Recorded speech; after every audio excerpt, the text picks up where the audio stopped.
Não quero me estender para a gente poder ouvir a palavra e orar. Vamos nos colocar de pé, por gentileza. Vamos abrir a nossa Bíblia no segundo livro dos Reis, capítulo 4, verso 38.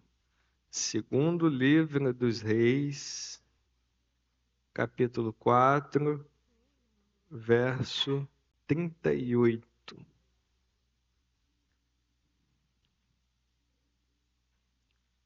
Segundo livro dos Reis de Israel, 4:38.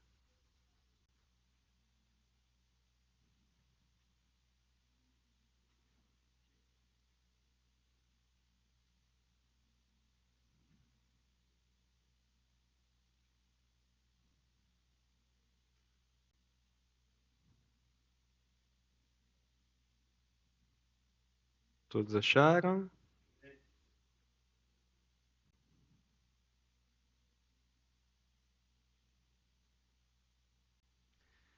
Diz assim: Eliseu voltou para Gilgal.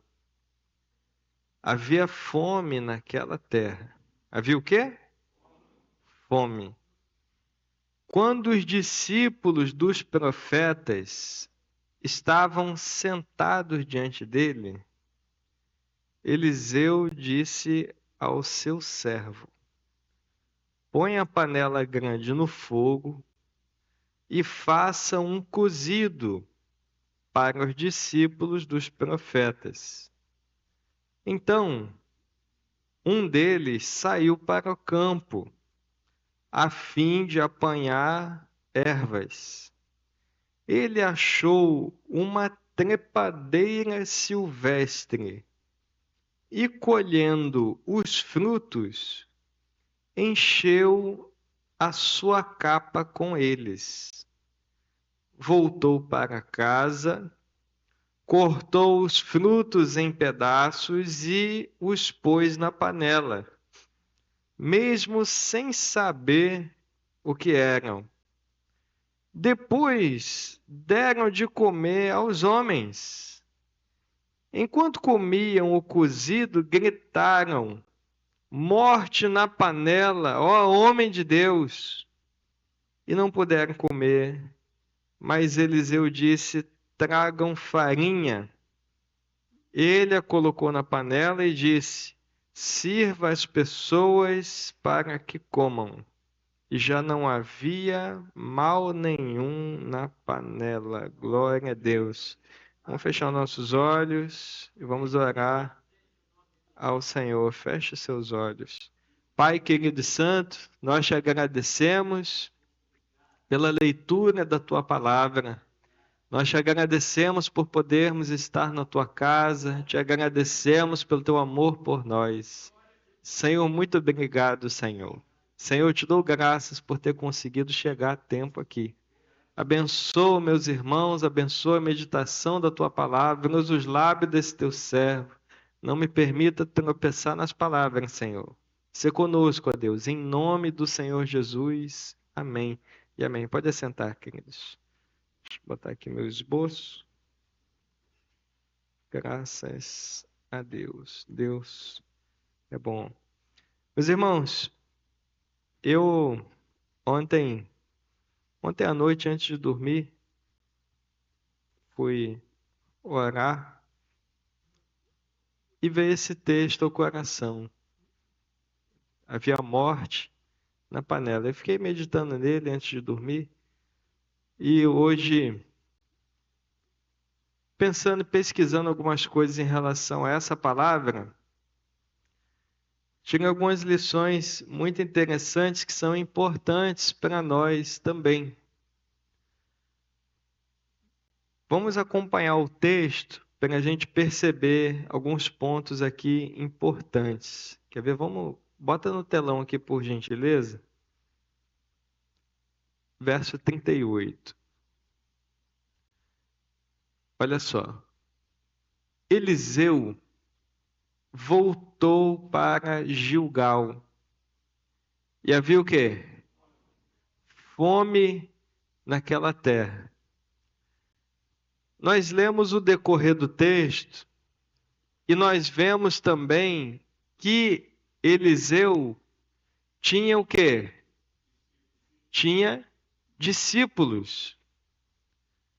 É interessante a gente perceber que esses discípulos, eles já começaram ali nos dias de Elias, que vieram também do período ali de Samuel, quando se criou ali a escola de profetas. Você vê que Samuel tinha discípulos que aprendiam com ele. Elias veio trazendo esse mesmo ensino e Eliseu também tem os seus discípulos agora. Eliseu um dia foi discípulo de Elias e agora ele também tem os seus discípulos. E os discípulos estão sempre aprendendo, estão sempre ouvindo, estão juntos, em momentos bons e também em momentos o quê? De fome, momentos difíceis. Não é assim na igreja? Você já passou momentos bons junto dos seus irmãos, momentos difíceis, mas estamos todos o quê? Aprendendo de Jesus. Não é verdade? Em todo tempo.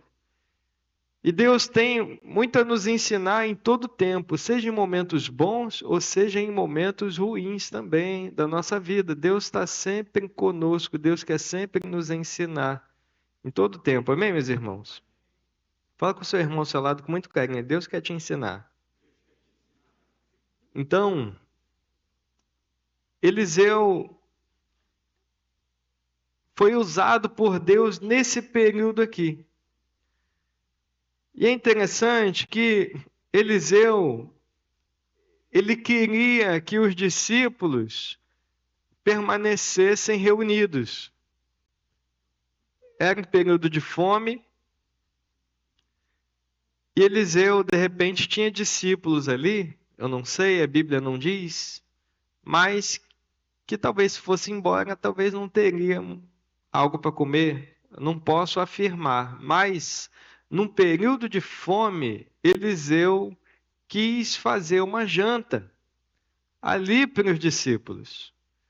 E ele chamou o seu servo e disse: põe a panela grande no fogo e faça um cozido para os discípulos dos profetas.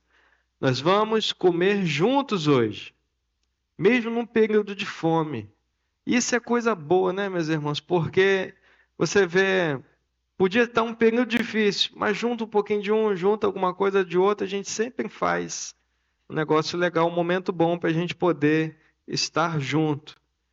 Então, mesmo nos tempos difíceis, eles estão reunidos.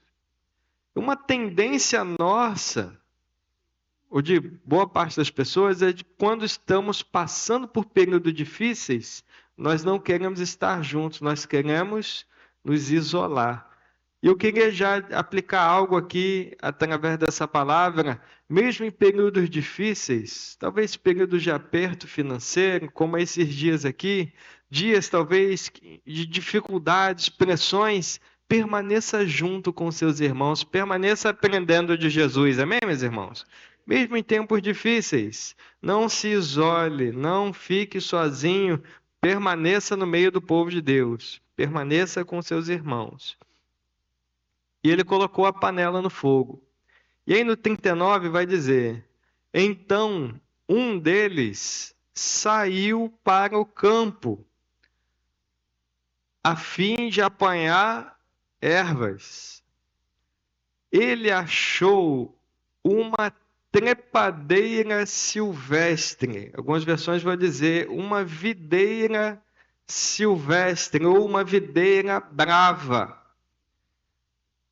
Ele colheu os frutos e encheu a sua capa com eles. Voltou para casa, cortou os frutos em pedaços e os pôs na panela, mesmo sem saber o que era. Tem coisas que se tornam grandes laços. Era um período de abundância? Era ou não era? Não, era um período de fome. E tendo fome, o rapaz foi no campo, sendo um período difícil, não dá para ficar escolhendo muita coisa. Ele olhou, viu uma, uma árvore ali, viu os frutos.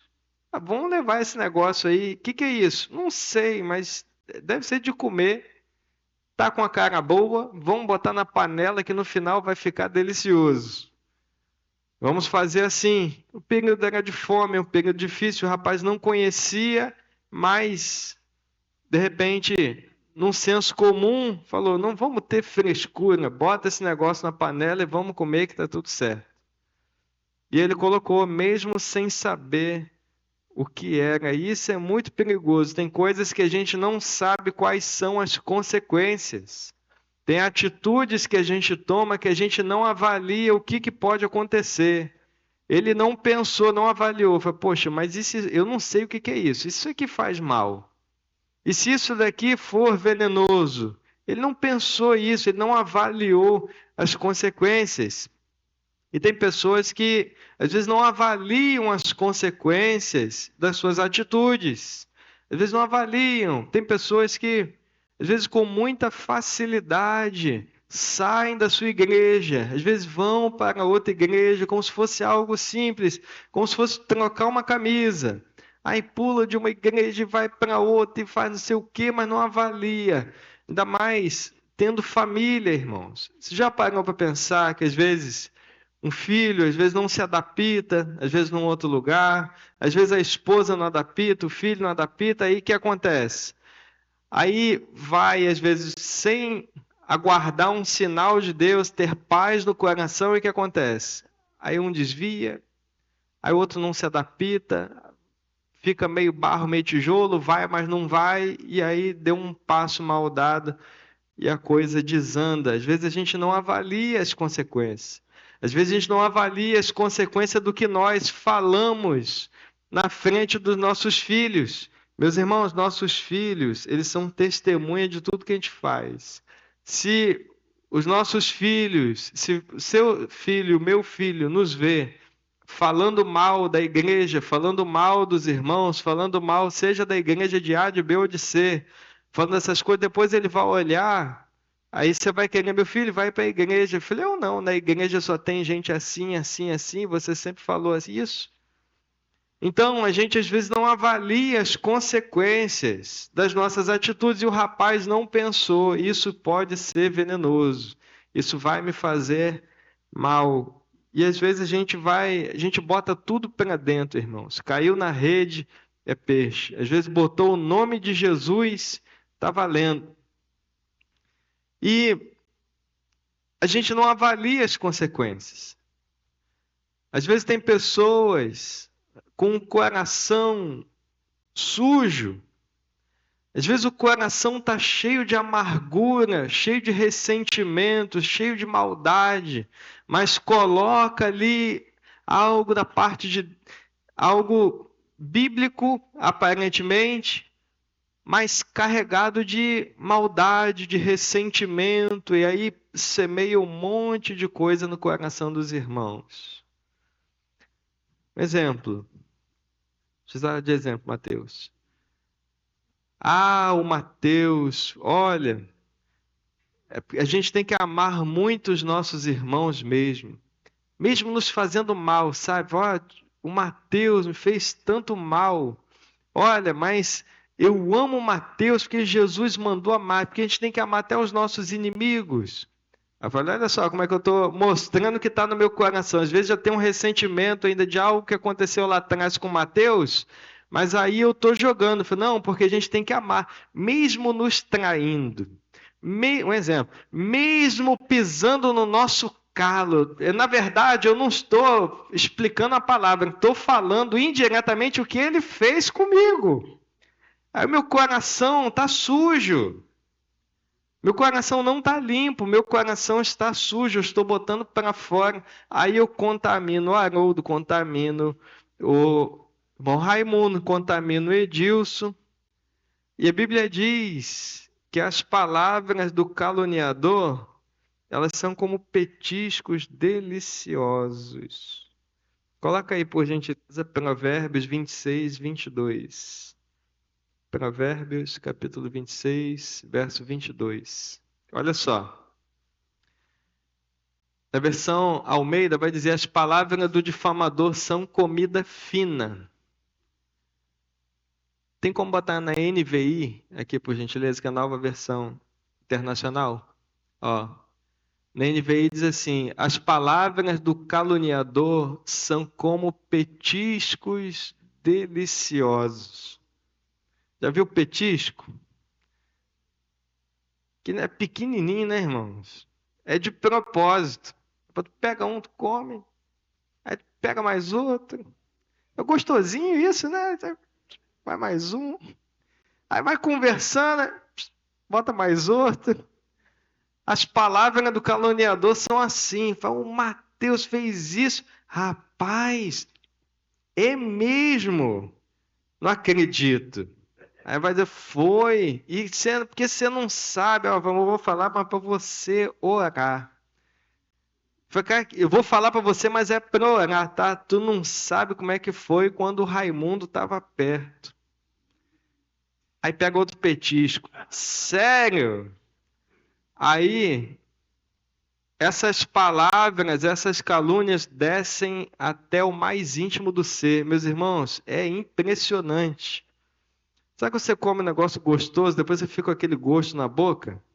Tu olha assim e fala, meu Deus, negócio gostoso. As calúnias, as palavras que às vezes você ouve, você vai botando para dentro, depois você fica pensando naquilo ali. É ou não é, irmãos? Fica querendo ou não querendo, você bota para dentro. E aquilo ali vai ter um efeito, como aquela comida lá que aquele rapaz fez, teve um efeito. E eu pesquisei que tipo de fruta ou de legume que poderia ter sido ali naqueles dias ali de Eliseu, o que poderia ter, que tipo de fruta poderia se assemelhar, que os estudiosos chegam num consenso. E aí eu achei uma possível planta que é a colossíntida. Colossíntida. É interessante que a colossíntida, ela é chamada também de videira brava. Ela é uma planta rasteira com frutos amarelos e redondos, parecidos com melancias pequenas. A colossíntida é uma fruta, uma planta rasteira com frutos amarelos e redondos, parecido com melancias pequenas. Olhou, o rapaz olhou aquilo ali, aquela bolinha amarela ali, falei, rapaz, isso deve ficar gostoso na sopa. Pegou, não sabia o que era e colocou. Só que ela é extremamente tóxica e pode causar vômitos, diarreia intensa, cólicas abdominais fortes e até insuficiência renal se ingerida. Irmãos, o negócio faz passar muito mal. Pode causar insuficiência renal, o rim pode parar, irmãos. Provavelmente, aí nós não sabemos. Volta lá por gentileza, segundo Reis, capítulo 4, verso 40. Olha só. O ensopado foi o quê? Servido aos homens. Mas, logo que o provaram, gritaram: homem de Deus, a morte na panela. Quando a Bíblia diz logo que o provaram, logo depois comeu, começou a comer, a gente não sabe se já começou a passar mal. A gente não sabe se um deles já reconheceu que aquilo ali era uma colossíntida e aí avisou. A gente não sabe, mas a reação que essa planta causa é rápida. Pode ser que alguém já tenha comido e começou a vomitar. Já começou a ter cólicas abdominais. Porque aquilo é venenoso, irmãos. Aqui não está dizendo, mas Quem viu, gritou: tem morte na panela. O rapaz que pegou aquilo ali não sabia que aquilo fazia mal, mas parecia ser bom, parecia ser gostoso, era tempo de fome. O que queria era matar a sua fome, saciar a sua vontade. Quantas coisas a gente faz para saciar a nossa vontade? Há pessoas que às vezes querem ouvir a voz de Deus, precisam de uma resposta de Deus, e aí vai em qualquer lugar, vai em tudo que é canto, deixa qualquer um botar a mão na sua cabeça, e aí profetiza e recebe um monte de coisa, e às vezes que nem da parte de Deus é. Você lembra de Saul? Saul estava com o coração cheio de mágoa, de inveja e ressentimento, sim ou não? Mas Saul, mesmo estando nessa condição, mesmo querendo matar Davi, mesmo estando com o coração sujo, Saul também teve um momento que ele profetizou, irmãos. Foi ou não foi? Profetizou. Saul foi por meio dos profetas. Deus tomou ele ali naquele momento e Saul profetizou ali no meio dos profetas, mas com o coração todo sujo. E aí, irmãos? Ah, mas naqueles dias, até vai dizer o livro de Samuel, vai dizer, ficou uma incógnita na cabeça das pessoas. Está Saul entre os profetas? Saul está profetizando agora? Mas você vê, quantas pessoas, às vezes com a vida, irmãos, está toda suja. Às vezes, homens, cada ano está com uma esposa. Ah, mas, poxa, tem uma palavra de Deus. Vai dizer, ah, pastor, mas os dons e os talentos são irrevogáveis. Ele divorciou uma vez, outra vez, aí abandonou outra mulher, teve filho com a outra, mas Deus ainda usa a vida dele. Meus irmãos, a árvore a gente conhece pelo quê? Pelo fruto, irmãos. Pelo fruto. Ah, mas estou com fome, preciso ouvir Deus falar comigo, o que cair na panela ali, tá bom. Quantas igrejas, irmãos, começam, às vezes por não concordar, às vezes com o líder. Ah, eu não concordo com o líder. Aí sai, leva metade da igreja e abre um ministério. Ah, o ministério, aqui Deus fala mais. Um exemplo. Um ministério que às vezes começou com rebeldia. Meus irmãos, você acha que Deus vai abençoar um negócio desse? Não abençoa, meus irmãos, e a coisa não flui. Mas o rapaz foi lá e pegou aqueles frutos e botou na panela, mesmo sem saber o que eram. Mesmo sem saber o que eram. Irmãos, a gente precisa discernir. Quantas músicas às vezes a gente ouve? Ah, porque toca na rádio. Nem tudo que toca na rádio às vezes é bíblico. Mas a gente canta, a gente bota para dentro, bota na panela. Sabe qual o problema? O problema é que vai dar dor de barriga depois. O problema é que o efeito da comida ele vai vir depois. Jesus, ele falou assim, falou, olha, tomem cuidado com o fermento dos fariseus. E aí eles preocupados, falaram, meu Deus, a gente não comprou pão. Aí Jesus deu a bronca neles, falou, você não está vendo que eu não estou falando de pão? Vocês não viram que eu multipliquei lá o pão para 5.000 pessoas? Não estou falando de pão. Eu estou falando do fermento dos fariseus, que é a hipocrisia. Um pouquinho de fermento leveda toda a massa. Um pouquinho de fermento, irmãos. Aí você vai. Um pouquinho de má conversação corrompe os maus costumes. Irmãos, às vezes nós estamos servindo a Deus de coração, está servindo com alegria, está feliz com Jesus, está servindo a Deus poxa, com seu coração grato ao Senhor, Deus vai falando contigo, o Senhor vai edificando a sua vida, você vai caminhando com Deus, vai aprendendo, você vai nos rios de água viva.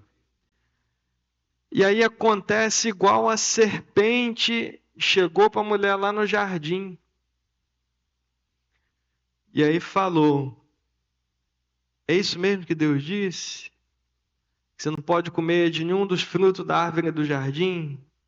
Ele falou: não, não foi bem assim não. Aí o diabo tenta desconstruir aquilo que estava tão firme. E não duvide, irmãos. O diabo tenta fazer isso. Ele tenta nos tirar da firmeza que Jesus nos deu. Aquilo ali era da direção de Deus. Como é que de repente, de uma hora para outra, não é mais? E aí o diabo conseguiu convencer a mulher de que aquela árvore, mas não é que essa árvore parece boa para comer, agradável de se olhar e desejável para dar conhecimento? Ele conseguiu mudar a forma da mulher enxergar. E às vezes a gente está servindo a Deus, está alegre, está sendo grato ao Senhor, e aí o diabo consegue, às vezes por meio de más conversações, às vezes por meio de tantas coisas que vão acontecendo, gerar insatisfação no nosso coração. E aí eu falei: mas a igreja não está boa, o pastor não está mais com unção, que a igreja é mais isso, e que os irmãos aquilo. E aí você percebe: meu Deus, o que aconteceu no meio do caminho? O que aconteceu? Às vezes é comida estragada. Comeu uma comida estragada, botou para dentro sem perceber. Será que isso vai me fazer bem? Será que isso vai ser bom? E aí bota tudo para dentro. Evangelho da prosperidade. Esses evangelhos que misturam com coach, misturam com um monte de coisa, e faz aquela mistureba aí, bota para dentro. Isso aí vai te fazer bem. Mas está falando de Jesus. Qual o problema? Tem nada demais. Tem nada demais porque você não conhece o que vai causar no seu coração aquilo ali. Você quer ver um exemplo? Há um tempo atrás, agora está menos, mas um tempo atrás estava muito na moda coaches nas igrejas. O que é o coach? A palavra coach quer dizer técnico.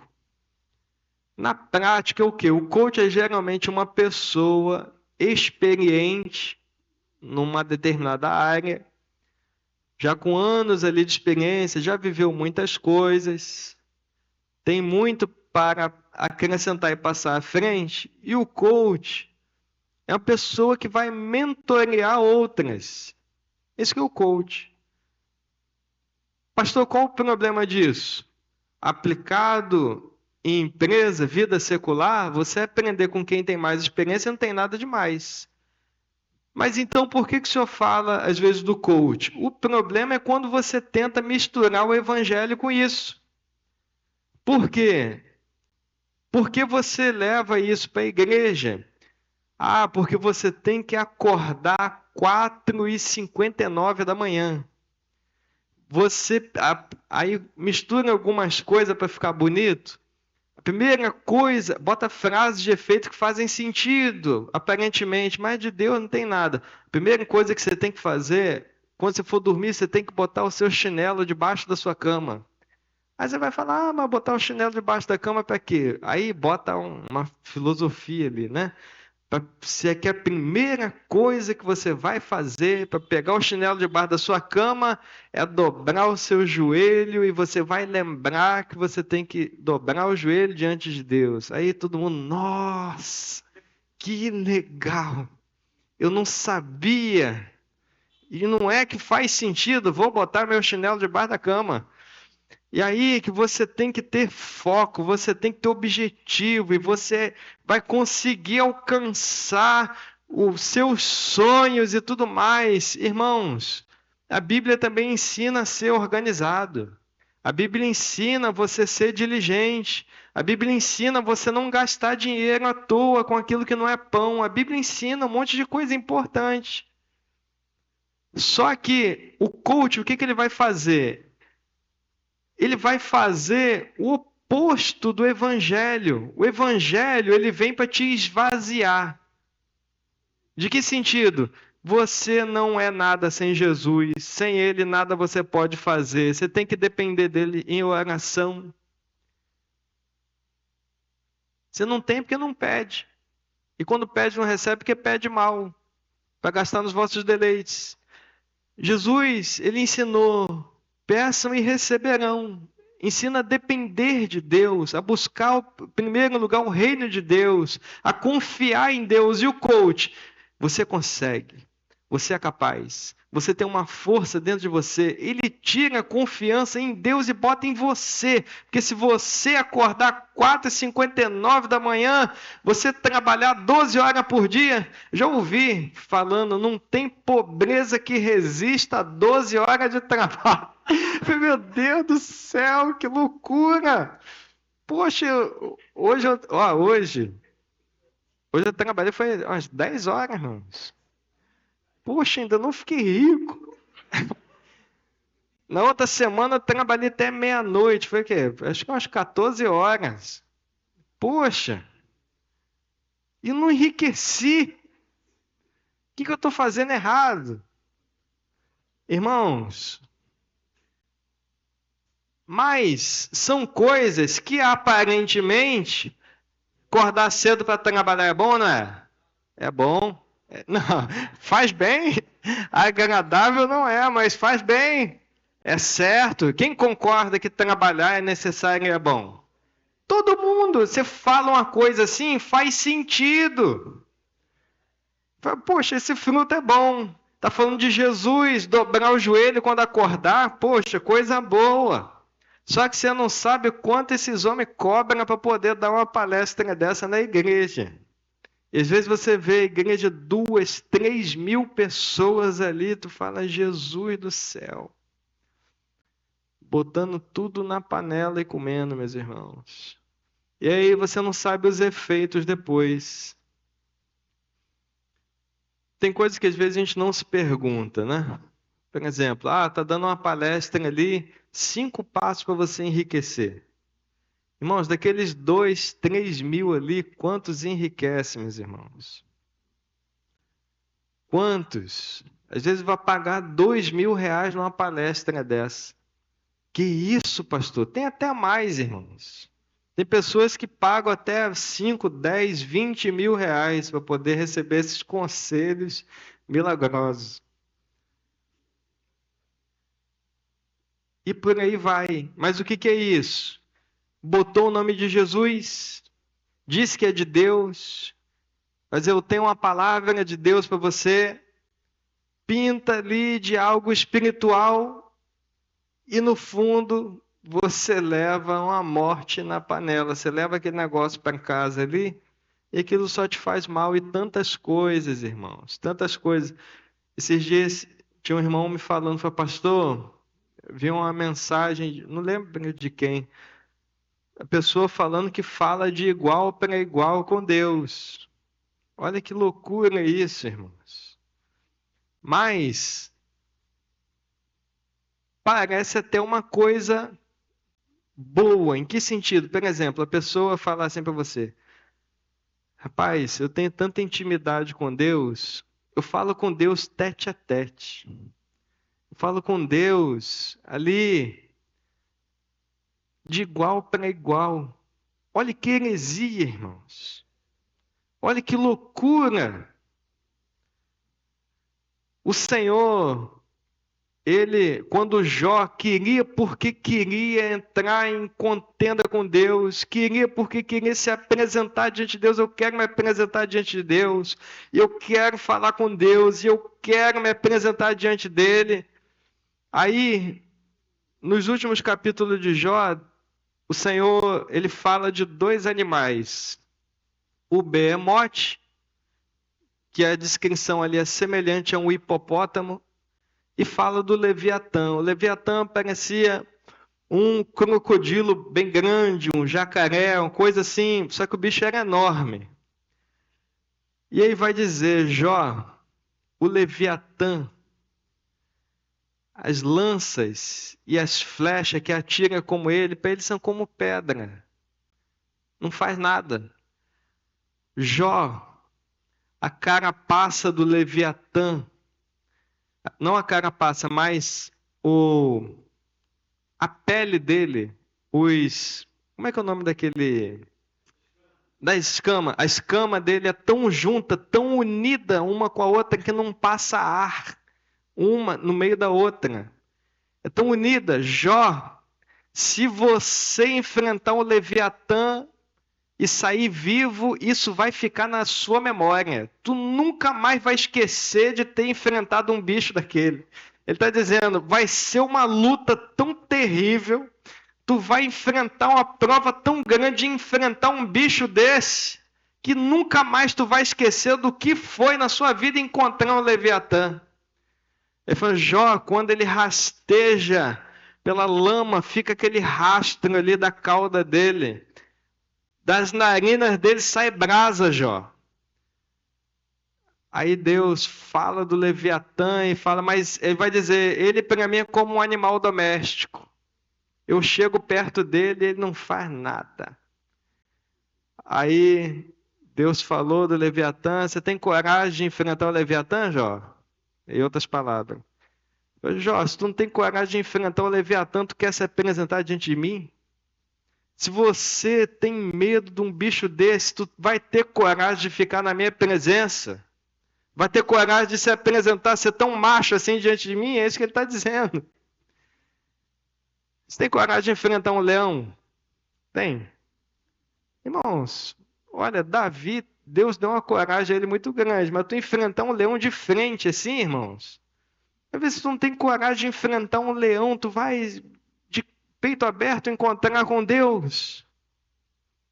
Para você ter essa ideia. Irmãos, Isaías, olha para Isaías. Quando ele encontrou o Senhor em Isaías 6. Por que eu estou dizendo isso? Porque às vezes coloca na nossa mesa. Eu falo com Deus de igual para igual. Tá por aí, essa daí e muitas outras que você vai ver. Essas coisas saem de onde? De onde saem as heresias, irmãos? A heresia vem do mundo? A heresia vem do meio da igreja. A heresia vem do meio dos crentes, vem essas loucuras do meio da igreja. Às vezes o pastor já está desviando, a igreja está indo mal. E aí ele quer encher a igreja e faz igual o Jeroboão. Bota um bezerro em Dan e outro em Betel, vamos botar o que o povo gosta. Aí inventa um monte de coisa para poder atrair as pessoas para a igreja, porque Deus não atrai mais as pessoas. Aí tem que inventar atividade, tem que inventar um monte de coisa. Tem morte na panela, meus irmãos. Mas a gente não discerne, a gente não avalia. Que negócio é esse? Não sei, cara, é de comer. Eu só quero buscar Deus, só quero ir para a igreja, só quero entrar no céu. Não estou nem aí se a vida dele está assim, se está assado. Estou nem aí. Deixa isso para lá. Esse negócio aí, aparece uma melancia amarelinha, bota na panela que vai ficar gostoso. A hora que começar a comer, meus irmãos, eles gritaram, verso 40. Tem morte na panela, ó homem de Deus, e não puderam comer. Agora eu vou dar um nó na sua cabeça agora, para a gente orar. Verso 41. Tem 20 minutos para a gente orar ali. Então, se coloca nesse lugar aqui. A planta era conhecida, a colossíntida. Se perguntasse ele de repente para o mais velho, colossíntida faz mal? Rapaz, colossíntida mata, isso pode parar o teu rim. Na época não tinha muito conhecimento da medicina ainda. Então, o que sabia, irmãos, era que matava. Hoje a gente sabe que causa muitos males e a pessoa pode paralisar os rins. E aí Eliseu pediu o quê? Colocou no caldeirão e disse, sirva a todos. Que é isso aí? Sopa de colossíntida. Mas isso mata, Eliseu. Já botei farinha aí, Deus já abençoou, pode comer. Mas isso tu comia? Tu tá reunido ali.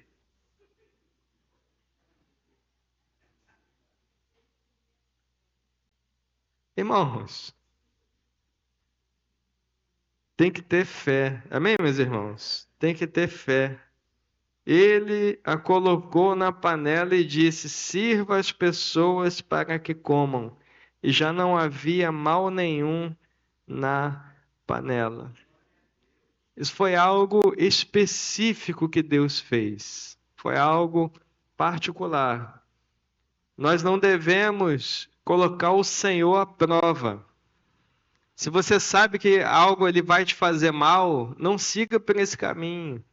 Se Deus está te dando discernimento, isso daqui vai te fazer mal se você comer. Se botar isso aí para dentro, isso vai te fazer mal. Não siga nesse caminho das más conversações, das más amizades. É ouvir às vezes de tudo, botar para dentro e achar que não tem nada demais. Toma cuidado com essas coisas, que vai fazer mal. Vamos para o joelho, meus irmãos. Se você puder se ajoelhar, se ajoelhe por